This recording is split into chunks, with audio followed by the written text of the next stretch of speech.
حضرت عمر کی شہادت ہے.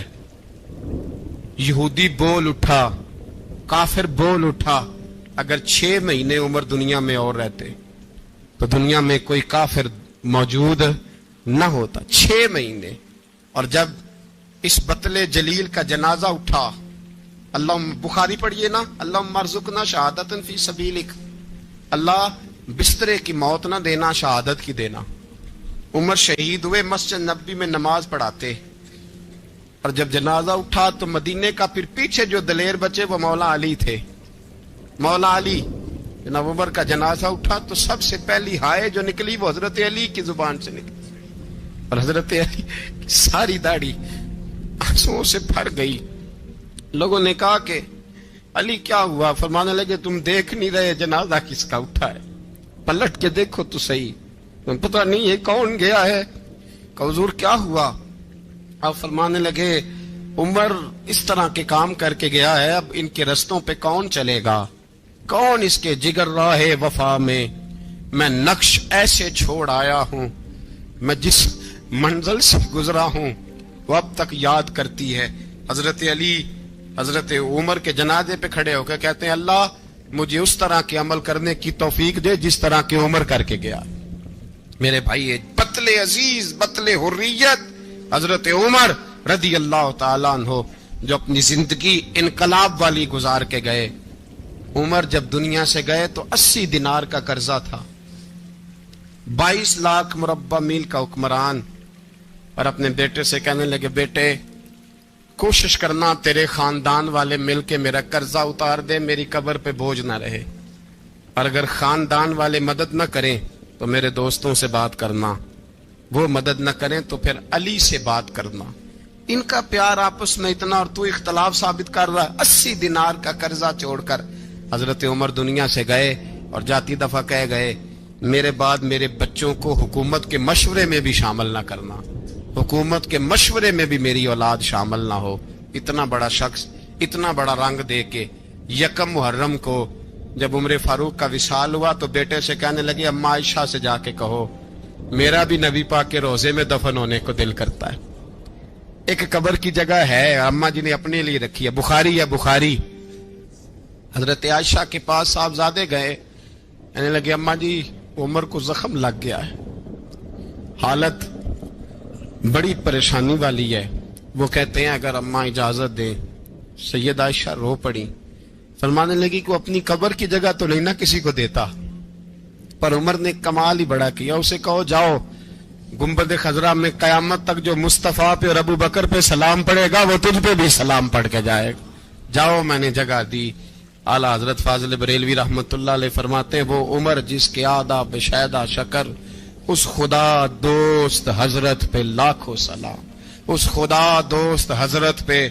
آپ یقین کریں ممبر پہ بیٹھا ہوں, حضرت عمر کا جب نام لیتا ہوں تو میرے وجود کے رونگٹے کھڑے ہو جاتے ہیں. حضرت عمر کی زندگی جب پڑھتا ہوں تو لگتا ہے خدایا ایسے شخص بھی دنیا میں آئے. کہ حضرت عمر رضی اللہ تعالیٰ عنہ کا آج یوم شہادت ہے. میرا تو دل کرتا تھا کہ فجر سے باتیں شروع ہوں اور سارا دن ہی عمر کی باتیں ہوتی رہیں, سارا دن جناب عمر کی باتیں, سارا دن. اس لیے کہ ذکر جناب عمر کا ہوگا پر راضی اللہ کے رسول ہوں گے.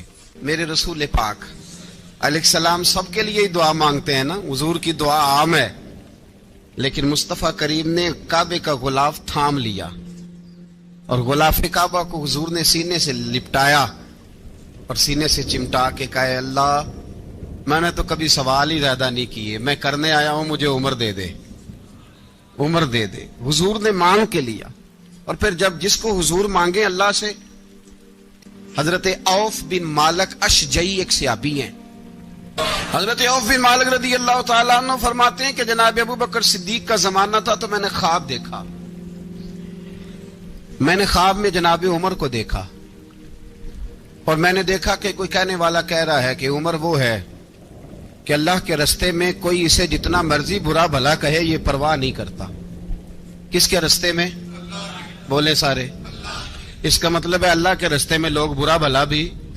قرآن مجید نے کہا وَلَا يَخَافُونَ لَوْمَةَ لَائِمٍ, کچھ لوگ ایسے ہیں جو برا بھلا کہنے والوں کی پرواہ نہیں کرتے. اور دوسری بات میں نے یہ دیکھی کہ عمر خلیفہ بنے گا، اور تیسری بات میں نے خواب میں یہ دیکھی کہ عمر شہید بھی کیا جائے گا، عمر شہید بھی ہوگا۔ یہ میں نے 3 باتیں خواب میں دیکھی۔ فرماتے ہیں میں نے آ کے خواب حضرت ابو بکر صدیق کو سنائی، وہ خلیفہ تھے۔ وہ کہنے لگے ٹھہر جا، میں عمر کو بلاتا ہوں، اس کے سامنے دوبارہ سنانا، اس کے سامنے۔ فرماتے ہیں میں نے بلایا حضرت عمر فاروق کو، آ کے بیٹھے، خواب شروع ہوا۔ کہ ایک بات تو میں نے یہ دیکھی کہ آپ ملامت کرنے والے کی پرواہ نہیں کرتے، دوسرا آپ خلیفہ بنے گے۔ جناب عمر کہنے لگے چپ کر، ابو بکر کے سامنے ہی کہہ رہا ہے، چپ کر، خلیفہ کے سامنے ہی کہہ رہا ہے۔ تو حضرت ابو بکر صدیق کہنے لگے عمر اسے کہنے دو، مجھے لگتا ہے رب کی رضا یہی ہے کہ میرے بعد اگر مصطفیٰ کا منبر ملے تو عمر کو ملے، اسے کہنے دو، کہنے دو۔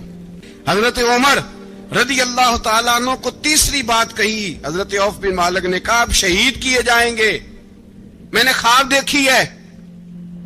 نیک لوگوں کے خواب بڑی حد تک سچے ہوتے ہیں۔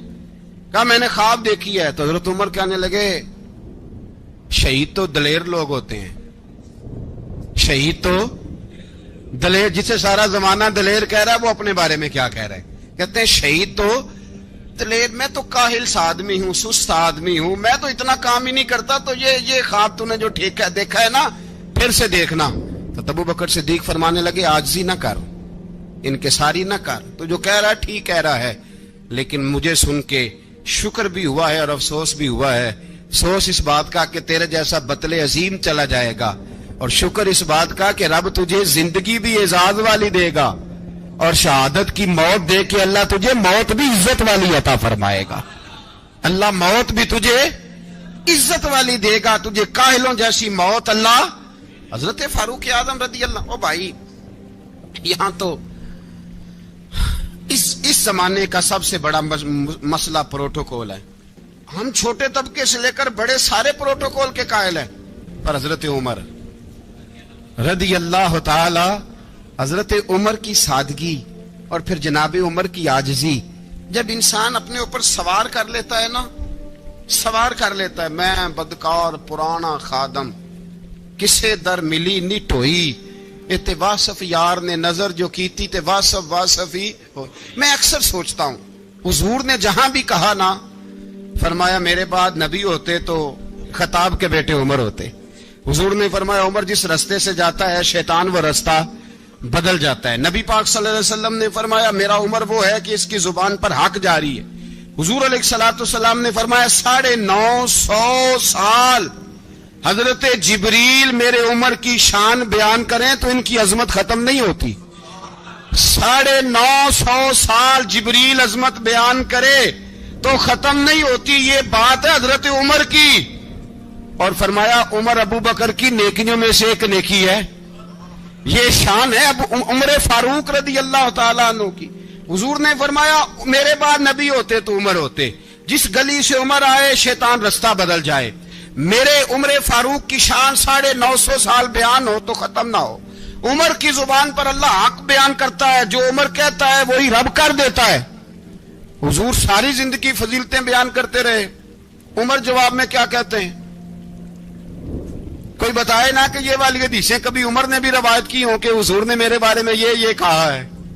یہ روایتیں وہ روایت نہیں کرتے، ان سے جب لوگ کہتے عمر تیری بڑی بات ہے تو عمر رو پڑتے، کہتے میں تو اونٹ چرانے والے باپ کا بیٹا ہوں، میں تو اونٹ چرانے والے باپ کا بیٹا، اونٹ چرا۔ اس سے آگے عمر گئے ہی نہیں ساری زندگی، اس سے آگے لفظ ہی نہیں ادا کی۔ اور میں تو بھائی اونٹ چرانے والا، میرا باپ تو اونٹ چرایا کرتا تھا، 10 اونٹ تھے، میری ڈیوٹی ہوتی تھی، سنبھالے نہیں جاتے تھے، ابا ڈنڈوں سے مارتا تھا۔ ساری زندگی عمر حج کرنے گئے، ایک خشک تنا کھجور کا عمر فاروق رضی اللہ تعالیٰ عنہ نے اس کو اپنے کلاوے میں لیا، رونے لگے۔ لوگوں نے کہا عمر کیا ہوا؟ فرمانے لگے یہاں میں اونٹ چرایا کرتا تھا، یہاں میں اونٹ چراتا تھا، 10 اونٹ سنبھالے نہیں جاتے تھے۔ دیکھو رسول اللہ کی شان، آج ساری امت چلانے کا طریقہ عطا فرما دیا ہے، ساری نظریے سے پیار۔ یار پیسہ کس کو برا لگتا ہے؟ سارے صحابہ مل کے آئے، کہنے لگے عمر فاروق سے کہنا ہے نبی پاک کے زمانے میں تو ظاہراً غربت تھی، ابو بکر کے دور میں بھی غربت تھی، اب تو بڑا محال ہے۔ عمر سے سفارش کرو کہ عمر نیا کرتا پہنا کرے. ملکوں کے سفیر آتے ہیں, عمر وہی پھٹی پرانی چادر اوڑھ کے اور وہی کئی جگہ پہ پیوند لگے سوٹ پہن کے سفیروں کے سامنے بیٹھ جاتا ہے. عمر کو مشورہ دو, طے ہو گئی بات. سب نے جب مشورہ دے لیا تو سارے کہنے لگے یہ بتاؤ شیر کی مونچھ کو ہاتھ کون لگائے گا؟ کہنا کس نے ہے؟ بندہ بھی تو ڈھونڈو نا.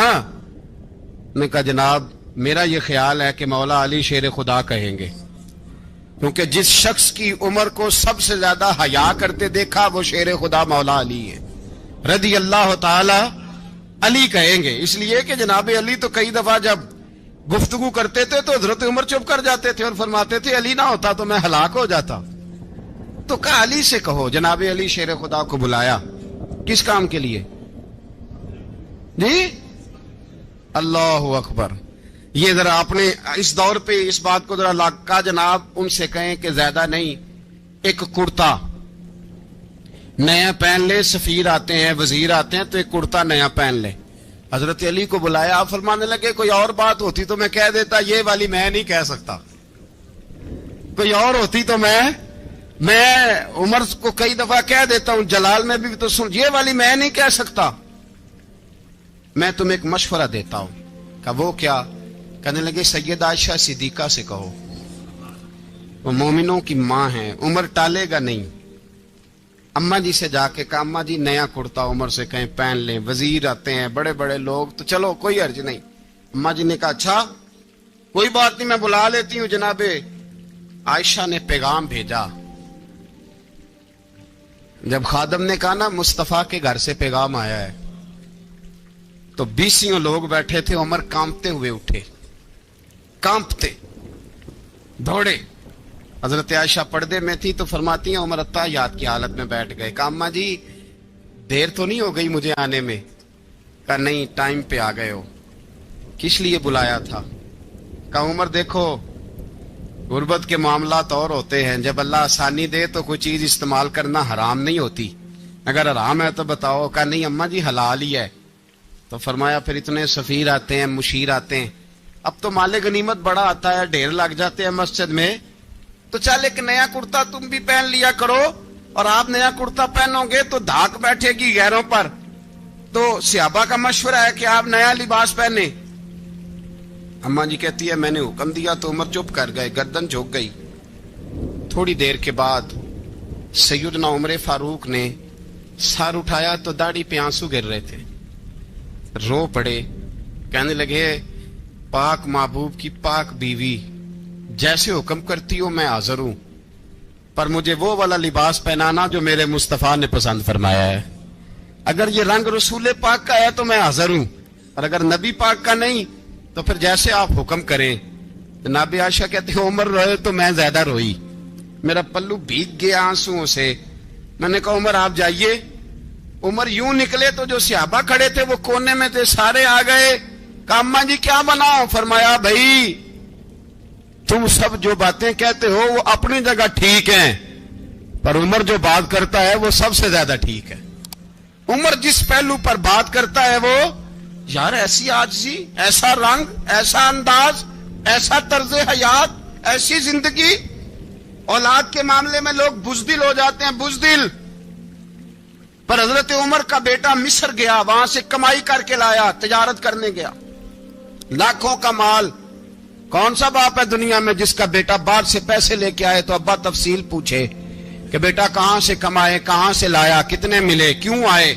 کون سا باپ تفصیل پوچھتا ہے؟ ابا تو کہتا ہے لا صحیح, اور تعریفیں کرتا ہے میرا بیٹا بڑی کمائی کرتا ہے. کبھی پوچھا ہے اس سے کہ ڈیوٹی صحیح دیتا ہے کہ نہیں؟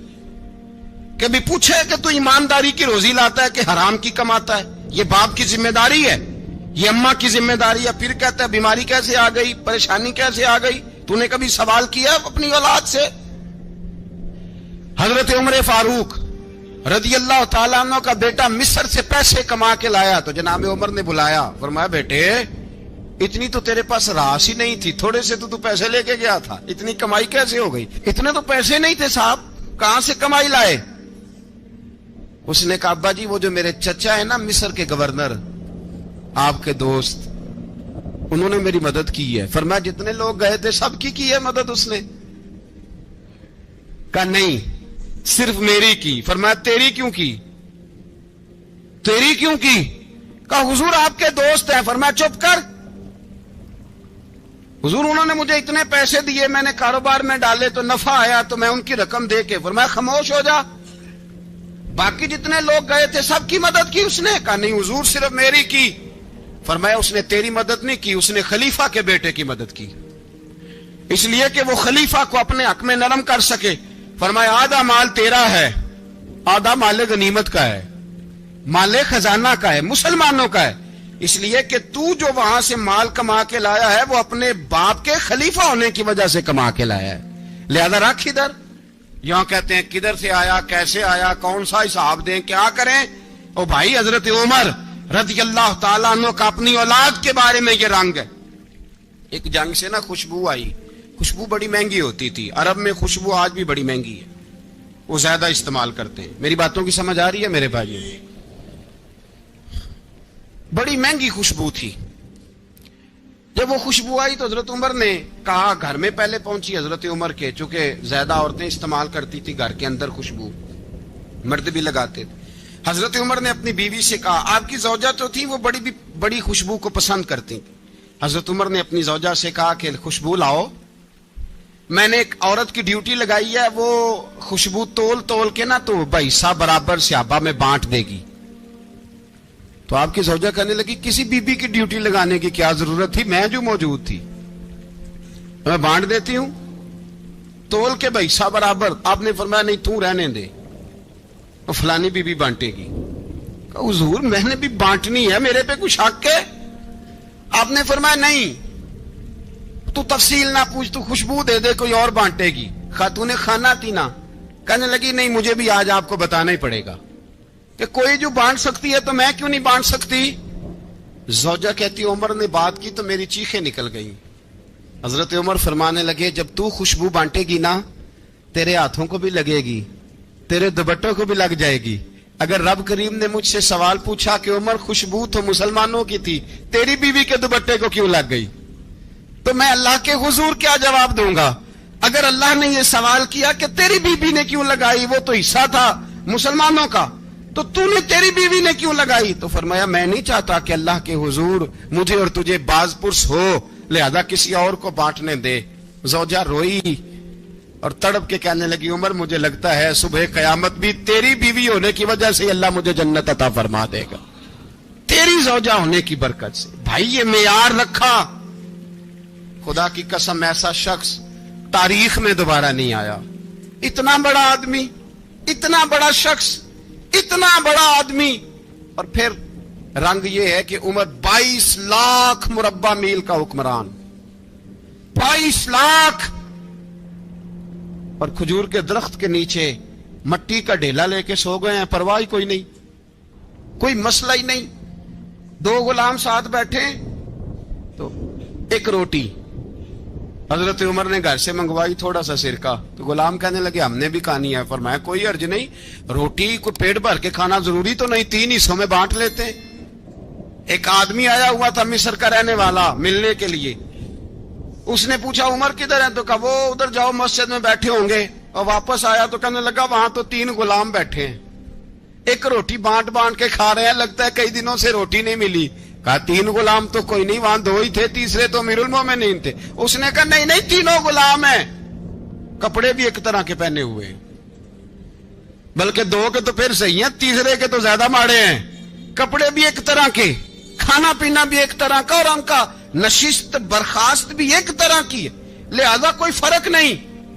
حضرت ابو ہریرہ کہتے ہیں میں لے کے آیا, اور جناب عمر کو جب میں نے کچی زمین میں تامت سمیٹ بیٹھے دیکھا تو میں رو پڑا. میں نے اس مصر سے آنے والے کو کہا تو اس کے جلوے دیکھ, اگر اس کی ذات میں اتنا حسن ہے تو محمد عربی کا مقام کیا ہوگا. یہ مقام غور ہے, مقام غور. ایک آدمی کو آپ نے دیکھا آنکھوں سے نابینا ہے اور بھیک مانگ رہا ہے, تو حضرت عمر کو نظر آ گیا. فرمایا کون ہو؟ اس نے کہا میں یہودی ہوں. فرمایا بھیک کیوں مانگتے ہو؟ کہا جب تک تندرست تھا مسلمانوں کو جزیہ دیتا تھا, بوڑھا ہو گیا ہوں کیا کروں. حضرت عمر نے گھوڑے کی پشت پہ بٹھایا, کافر کو گھوڑے کی پشت پہ بٹھایا اور بٹھا کے مدینے لائے. حضرت علی شیر خدا وزیر خزانہ تھے. فرمایا علی اس کا وظیفہ جاری کرو. کہا یہ کون ہے؟ فرمایا یہ یہودی ہے، لیکن یہ ہمیں جزیہ دیتا رہا، بوڑھا ہو گیا بیچارہ، بھیک مانگنے پہ مجبور ہے، ہماری حکومت کے اندر رہتا ہے، اس کا پورا وظیفہ جتنا خرچہ اتنا وظیفہ لگاؤ۔ حضرت علی کہتے ہیں میں وظیفہ لگا رہا تھا اور وہ میرے نبی کا کلمہ پڑھ رہا تھا، وہ رسول اللہ کا کلمہ پڑھ رہا تھا۔ یہ مزاج، یہ نہیں کہ کافر۔ حضرت عمر نے گورنروں کو خط لکھے تھے کہ زبردستی کسی کو مسلمان نہیں کرنا، جہاں ان کی عبادت گاہیں بنی ہو گرانی نہیں، کوئی مندر کوئی گرجا ضائع نہیں کرنا۔